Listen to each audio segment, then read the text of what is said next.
3, 2, 1.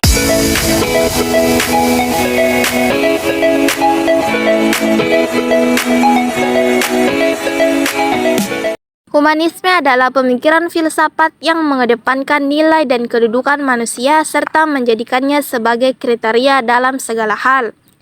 Humanisme telah menjadi sejenis doktrin beretika yang cangkupannya diperluas hingga mencapai seluruh etinitas manusia, berlawanan dengan sistem-sistem beretika tradisional yang hanya berlaku bagi kelompok-kelompok etnik tertentu.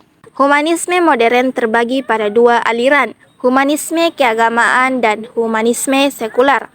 Humanisme keagamaan berakar dari tradisi Renaissance pencerahan dan diikuti banyak seniman, umat Kristen garis tengah, dan para cendekiawan dalam kesenian bebas. Pandangan mereka biasanya terfokus pada martabat dan kebudiluhuran dari keberhasilan serta kemungkinan yang dihasilkan umat manusia. Kemudian, humanisme sekular mencerminkan bangkitnya globalisasi teknologi dan jatuhnya kekuasaan agama. Humanisme sekuler juga percaya pada martabat dan nilai seseorang dan kemampuan untuk memperoleh kesadaran diri melalui logika. Orang-orang yang masuk dalam kategori ini menganggap bahwa mereka merupakan jawaban atas perlunya sebuah filsafat umum yang tidak dibatasi perbedaan kebudayaan yang diakibatkan adat istiadat dan agama setempat. Sejarah humanisme berhubungan dengan tokoh-tokoh penting seperti Francesco Petrarca, seorang cendekiawan dan penyair Italia. Ia adalah salah satu humanis terawal yang sering disebut Bapak Humanisme. Pengaruhnya dalam menciptakan model bahasa Italia modern sangat penting melalui karyanya yang diadopsi oleh Pietro Bembo pada abad ke-16.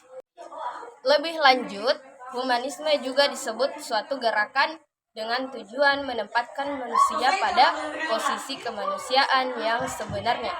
Sementara, humanistik adalah suatu teori dalam aliran psikologi yang menganggap manusia sebagai makhluk unik yang mencari makna hidup. Dalam hal ini, pandangan humanistik lebih menekankan pada eksplorasi dan pembangunan potensi manusia serta pencarian akan makna hidup mereka.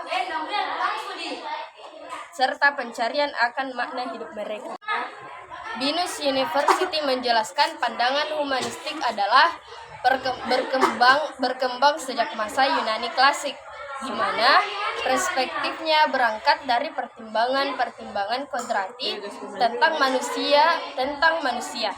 Kemudian, pada abad pertengahan, pandangan humanisme berakar dari keyakinan dasar tentang manusia sebagai makhluk kodrati dan adikodrati. Prinsip-prinsip belajar filsafat humanisme atau humanistik. Universitas Pahlawan menguraikan prinsip-prinsip belajar teori humanisme atau humanistik yang menjadi dasar dalam pendekatan pembelajaran yang berpusat pada individu dan penguatan potensi manusia. Prinsip-prinsip ini menekankan pengertian bahwa setiap individu memiliki kecenderungan dan keinginan untuk belajar secara alami, dan pembelajaran yang bermakna dan relevan bagi dirinya akan lebih efektif. Prinsipnya, yang pertama, manusia mempunyai naluri belajar alami. Prinsip pertama teori belajar humanistik menggarisbawahi bahwa manusia secara alami cenderung untuk belajar dan berkembang. Sifat belajar ini merupakan bagian integral dari kodrat manusia sebagai makhluk sosial dan adaptif. Dalam hal ini, manusia memiliki dorongan intrinsik untuk mendorong mereka terus mencari pengetahuan dan memahami lingkungan sekitar. Pendekatan humanistik menekankan bahwa keinginan untuk belajar dan mengembangkan diri berasal dari dalam diri manusia, bukan dipaksakan dari luar. Yang kedua, belajar signifikan terjadi apabila materi pembelajaran dirasakan memiliki relevansi dengan maksud tertentu. Prinsip kedua teori belajar humanistik menekankan pentingnya signifikasi dan relevansi materi pembelajaran dalam proses pembelajaran ketika siswa melihat hubungan antara materi yang dipelajari dengan pengalaman hidup mereka. Mereka akan lebih termotivasi untuk belajar dan memahami dengan lebih baik. Dalam hal ini, belajar menjadi lebih bermakna karena siswa merasakan adanya tujuan yang jelas dan memperoleh pengetahuan dan keterampilan yang baru. Oleh karena itu, pendekatan humanistik mendorong guru untuk menciptakan pengalaman belajar yang kontekstual dan relevan dengan kehidupan siswa. Guru dapat menggunakan studi kasus, diskusi kelompok, atau proyek berbasis masalah untuk membantu siswa melihat bagaimana materi pembelajaran dapat diaplikasikan dalam kehidupan sehari-hari atau dalam memecahkan masalah nyata. Yang ketiga yaitu belajar yang menyangkut perubahan di dalam persepsi mengenai dirinya. Prinsip ketiga ini, teori belajar humanistik menitik beratkan pada perubahan persepsi diri sebagai hasil dari proses belajar.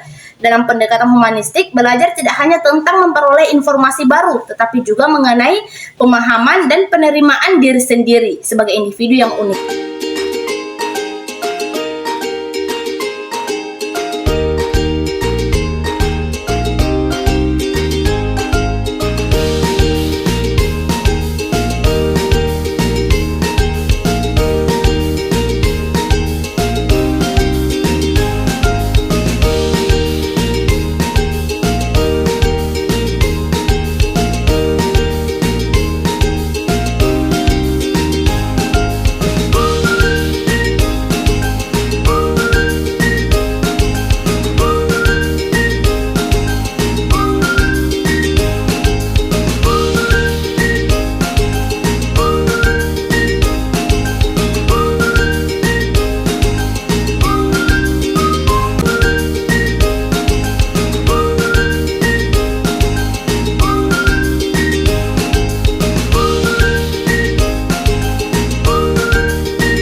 Humanisme adalah paham yang mengedepankan nilai dan kedudukan manusia dalam segala hal.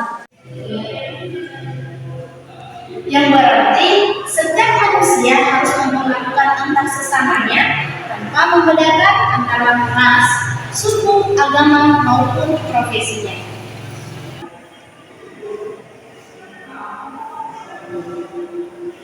Memanusiakan manusia dapat tercermin lewat sikap dan perilaku kehidupan sehari-hari. Berikut kami tayangkan adegan humanisme dalam kehidupan sehari-hari.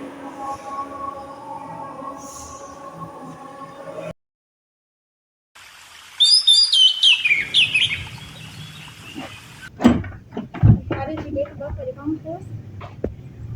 Saya sedang di kampus, silahkan ke kampus.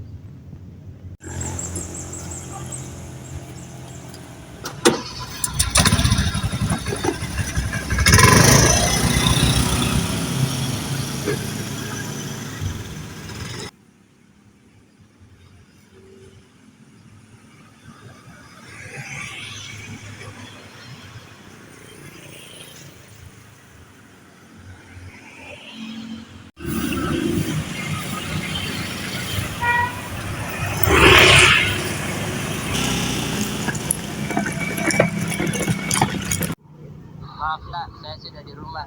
Silakan ke rumah ini karena saya berburu mau ke Makassar. Astagfirullah, Bapak dah di kampus mau ke sini.